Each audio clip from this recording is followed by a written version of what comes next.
Mais um jogo em casa, mais uma vitória em casa, então bora falar sobre esse 3-1 contra o América Mineiro. Acho que eu não preciso dizer que esses 3 pontos conquistados contra o América são importantíssimos, né? Voltamos para o G4, o Grêmio ainda tem um jogo atrasado, mas o importante foi que nós fizemos a nossa parte dentro desse jogo, que era um jogo que, enfim, né, contra o lanterna da competição hoje.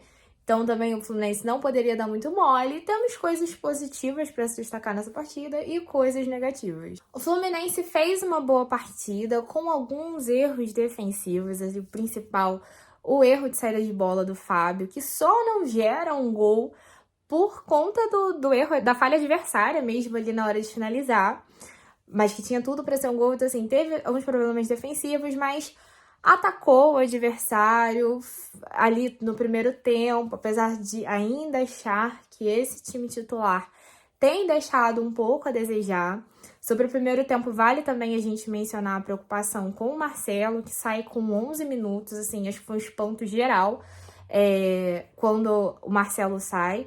Fica uma preocupação, não propriamente para as quartas de final, porque assim, tem uma galera que tá na expectativa disso, que o Marcelo vai conversar com a Conmebol, mas eu acho que ou é a pessoa que quer ser muito positiva, ou é aquela pessoa que tá com muito boa fé na Conmebol, porque eu acho que por um julgamento onde não deixaram o Marcelo participar, aonde teve uma decisão que todo mundo achou exagerada, por ter sido um lance onde você vê que não é proposital, que o Marcelo para a jogada para prestar o atendimento assim que ele percebe o que aconteceu, que o Marcelo, inclusive, se dispôs a ajudar o adversário no que fosse necessário, e que o próprio adversário, o Sanches, ele fala isso publicamente. Então, assim, com isso tudo, se a Conmebol deu punição de 3 jogos, né, aquela automática, mais 2 agora das quartas de final, eu acho muito difícil que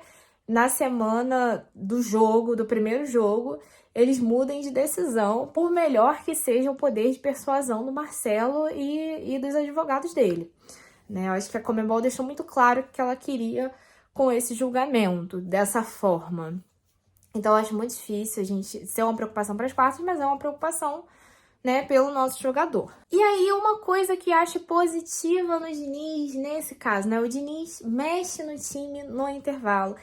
Viu que a gente não conseguiu o gol, que a gente precisava do gol e que o ataque não proporcionou, já mudou ali no intervalo, botou o John Kennedy, botou o Martinelli, que fizeram diferença positiva pro time. Não adianta, assim. Lima não dá pra volante. E ali, ainda que o Martinelli não seja o Alexander, é melhor na posição do que o Lima. E o John Kennedy, cara, eu não sei o que falta para o Diniz perceber que John Kennedy precisa ser titular. Eu fiquei até me questionando, ele é questionado um pouco, assim, não com essas palavras, mas ele perguntam, né, sobre o John Kennedy estar conquistando uma chance na Libertadores, se eu não me engano, acho que já chegou a mencionar na Libertadores, o jornalista que faz a pergunta. Ele até fala que o John Kennedy está conquistando o lugar dele, elogia e tal, postura do jogador e tudo mais. Fala que ele está, inclusive, começando ali a colher os frutos do trabalho que ele fez desde o início dessa temporada.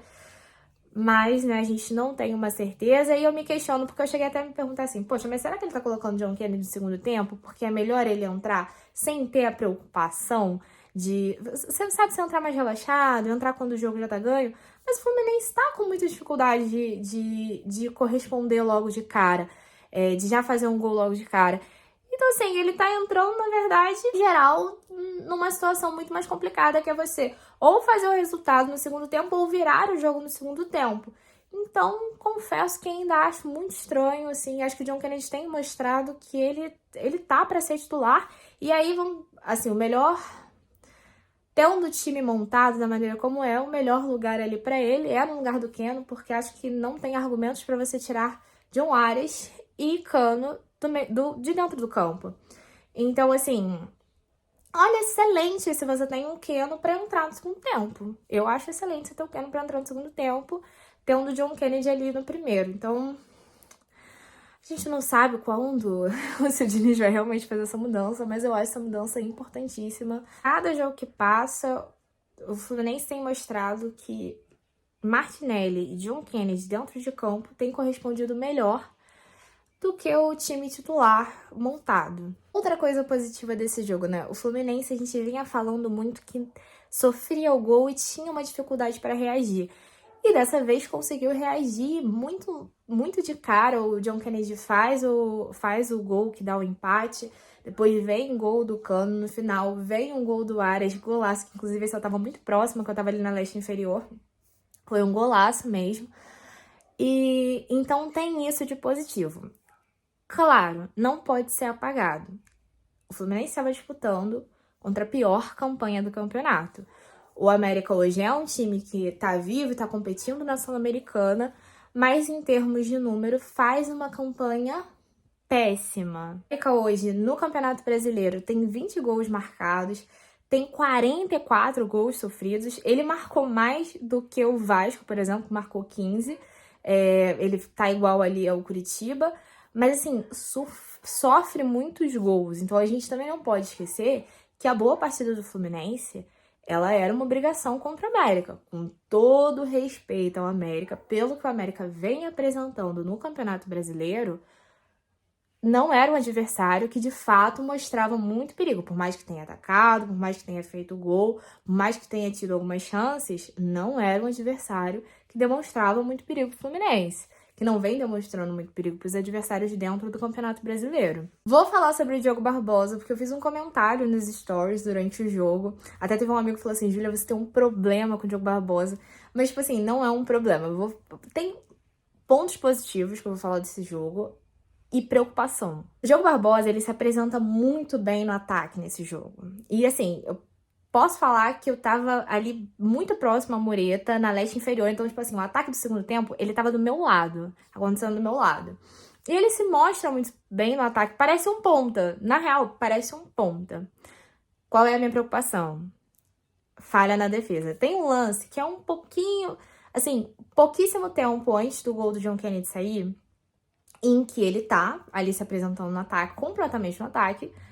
O jogador do América pega uma bola e sai correndo. E assim, não dá pra ele correr atrás do jogador na defesa. Parece, a sensação que me dá em alguns lances que eu olho dele é que parece que ele não tem pique pra defender. E assim, não é de hoje. Na carreira dele, ele teve problemas na defesa. Pra mim, o Diogo Barbosa, o que tem me mostrado do meio pra frente, excelente. Do meio pra trás, a gente tem que ter preocupação. Porque eu vou falar mais uma vez, o time do América não é um time de grande ataque. Então, assim, ele não vai demonstrar muita força ofensiva. Então, assim, com outras equipes, a gente pode sofrer com isso. Então, assim, pra mim, o Diogo Barbosa, do meio pra frente, vai. Do meio pra trás, preocupa bastante. Principalmente porque a gente tem um técnico que costuma recuar o volante e tirar um zagueiro. Então, assim, a preocupação defensiva, ela tem que ser maior. E aí, nisso, me preocupa muito. E aí você fala assim, Júlia, mas tu é louca? Como assim vai botar o cara como ponta? Ele já jogou como ponta, inclusive. Todo mundo fala que... A maioria das pessoas falam que o melhor período dele foi no Botafogo, e teve um período no Botafogo que ele jogou como ponta. Por quê?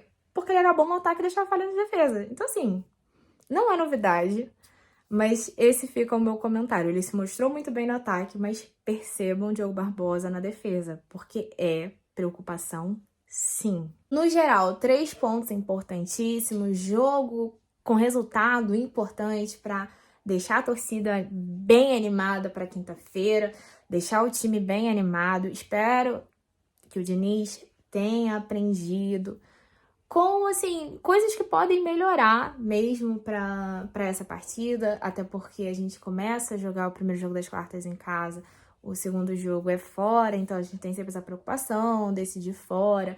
É bom conseguir uma vantagem aqui, apesar de que eu acho que os tricolores também não querem conseguir uma vantagem muito grande pro time não acomodar lá. Vantagem muito grande pra mim tem que ser 7-0, porque aí tu chega lá, meu filho, tu bota o time todo na zaga e sai no contra-ataque se der. Mas, enfim, né, dá um nervoso quando fala assim, nossa, se o Fluminense fizer 3-0, eu tenho muito medo de como vai ser o segundo jogo, né? Cara, eu conheço uma galera que concorda comigo nesse ponto, que o Tricolor tem uma certa preocupação nesse sentido, né? Do time dar uma descansada. E a gente enfim, o Fluminense tem que ameaçar. Nossa, se possível, amassa os 2 jogos pra eu não ter preocupação enfim. Ai, não vamos falar sobre isso não, que a gente fica nervoso, né? Mas é isso. Saudações tricolores e até a próxima.